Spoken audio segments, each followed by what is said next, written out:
Sir 'Pushpa 2' movie ఎలా అనిపించింది sir మీకు? నాకు బాగుంది. అంటే ఫస్ట్ హాఫ్ కొంచెం నాకు కష్టంగా ఉండేది. సెకండ్ హాఫ్ నిజంగా చాలా బాగుంది. సెకండ్ హాఫ్లో ఫ్యామిలీ ఎలిమెంటే మళ్ళీ వైఫ్ అండ్ హస్బెండ్ ఎంత లవ్లీ రిలేషన్షిప్ వాళ్ళిద్దరి మధ్య అండర్స్టాండింగ్, భార్యని భర్త, భర్తని భార్య అండర్స్టాండ్ చేసుకోవటం కానీ, వాళ్ళు ఒకళ్ళ కోసం ఒకళ్ళు తాపత్రయపడటం కానీ ఇవన్నీ చాలా బాగున్నాయి. సో అట్లాగే ఫ్యామిలీ కోసం వాళ్ళు ఆ పిల్లని కాపాడటానికి ఇతను డాన్ ఒక నీచమైన క్యారెక్టర్ ఒక రకంగా చెప్పాలంటే, బట్ నా మనిషి ఫ్యామిలీ కోసం ఎంత పాటుపడతాడు అని అది డబ్బు పోయినా పర్లేదు, ప్రాణం పోయినా పర్లేదు, కానీ ఆ పిల్లని కాపాడాలి అని వెళ్ళటం అనేది డెఫినెట్గా చాలా బాగుంది. నాకు అది కూడా బాగా నచ్చింది. ఓకే. సో ఓవరాల్గా లాస్ట్ క్లైమాక్స్లో నాకు ఏడుపు వచ్చింది, ఏడిపించేసాడు. క్లైమాక్స్ సీన్స్ బాగా తీసాడు. ఎస్పెషల్లీ నాకు తెలుసు అదే ఆ ఫ్యామిలీ ఎమోషన్ అనుకుంటా. అప్పటి వరకు యాక్సెప్ట్ చేయని ఫ్యామిలీ వచ్చి యాక్సెప్ట్ చేయటం అది అవన్నీ బాగుంది. ఓకే. బట్ చాలా మంది అప్పుడు అల్లు అర్జున్ గారికి నేషనల్ అవార్డు వచ్చినప్పుడు అంటే ఈ పర్టికులర్ స్మగ్లర్ క్యారెక్టర్కి నేషనల్ అవార్డు ఇవ్వడం అంత కరెక్ట్ కాదేమో అని చాలా మంది కమెంట్స్ అవి చేశారు కదా సార్. మీ ఒపీనియన్ ఎలా ఉంటుంది? నేను అప్పుడు చెప్పాను ఇప్పుడు ఆ సినిమాకి బెస్ట్ పిక్చర్ అవార్డు ఇవ్వకూడదు, ఎందుకంటే ఆ స్మగ్లింగ్లు గిగ్లింగ్లు ఉన్నాయి కాబట్టి.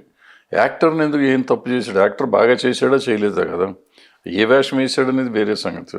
వేసిన వేషం అతనికి ఇచ్చిన క్యారెక్టర్ను అతను బాగా చేశాడా లేదా, ఇచ్చిన క్యారెక్టర్ పుష్పలో అతను చాలా బాగా చేశాడు, నేషనల్ అవార్డుకి అర్హుడు. సో మిగిలిన సినిమాల కంటే అతను బాగా బెటర్గా ఇతనికి బాగుండి ఉంటుంది, ఇచ్చి ఉంటారు. ఇవ్వకూడదని రూల్ లేదు, 100% ఇవ్వచ్చు. ఓకే.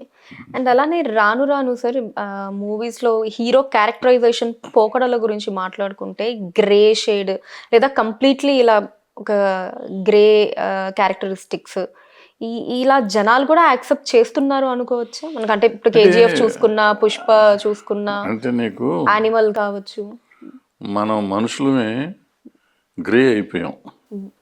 ఇవాళ యూట్యూబ్లు వచ్చినాక మరి అదేంటే సోషల్ మీడియా వచ్చిన తర్వాత మనం బూతులు మాట్లాడుతున్నాము, ఎందుకు ఎవరిని తిడతామో మనకు తెలియదు, అవసరం లేదు, నువ్వెవరో నాకు తెలియదు, నేను ఎవరో నీకు తెలియదు.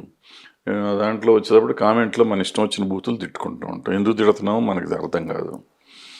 సో ఇట్లా ఏమైపోయిందంటే మనుషుల్లోనే ఒక రకమైన నెగిటివ్ థింకింగ్ వచ్చేసింది. సో ఆ నెగిటివ్ థింకింగ్లో ఈ గ్రే షేడ్ ఉన్న సినిమాల మీద కొంచెం మమకారం పెరుగుతూ ఉంది. సైకిల్ వస్తుంది కొంత. ఇప్పుడు చెప్పాను కదా, ఇప్పుడు నీకు అంత గ్రే షేడ్ ఉన్న సినిమాలో పుష్పలో మొత్తం ఫ్యామిలీ తీసుకొచ్చాడు కదా, నీకు అదంతా మరి నాకైతే మిగతా గంధపు చెక్కల సినిమా నాకైతే అనిపించలా. నాకేదో మొగుడు పెళ్ళాల సినిమా లాగానే ఉంటుంది నాకు బయటకు వచ్చేటప్పటికి. సో ఏదైనా కానీ సినిమా థియేటర్ నుంచి మనం బయటకు వచ్చేటప్పటికి ఏ ఫీలింగ్తో వస్తాం ఆ ఫీలింగ్ కానీ సినిమా చూసినప్పుడు ఫీలింగ్ కాదు.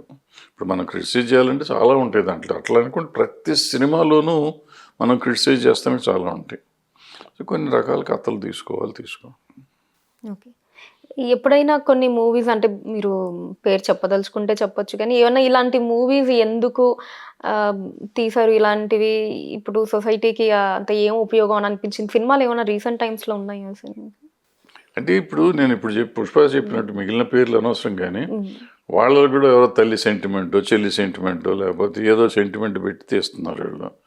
సో వాళ్ళు అది ఉంది కదా అంటారు. ఇప్పుడు మనకు ఎందుకు వాళ్ళ కూడా, బట్ ఏంటంటే జనం సినిమా చూస్తున్నారు. నువ్వు ఏ తప్పుడు మాట చెప్పినా నాకు నచ్చకపోయినా కానీ వాళ్ళకి నచ్చింది కదా, జనానికి నచ్చుతుంది కదా. ఫైనల్లీ మూవీ హిట్ అయిందా లేదా?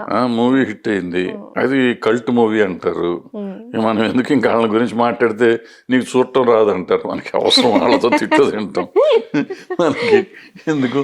నాకు నచ్చలేదు, వాళ్ళకి నచ్చింది అంతే. ప్లస్ డబ్బులు వచ్చినాయా లేదా, హిట్ సినిమా. రామారావు గారు చెప్పినట్టు హిట్ సినిమానే మంచి సినిమా అంటాడు. డబ్బులు వచ్చినాయా లేదా సినిమాకి అంతే. ప్రొడ్యూసర్ బాగుండాలి కదా, ప్రొడ్యూసర్కి డబ్బులు వచ్చినప్పుడు ఇక సినిమా గురించి మనం బాగుంది బాగోలేదు మనకు నచ్చలేదు చూడడం, వాళ్ళకి నచ్చింది చూస్తున్నారు, సింపుల్. మనకెందుకు.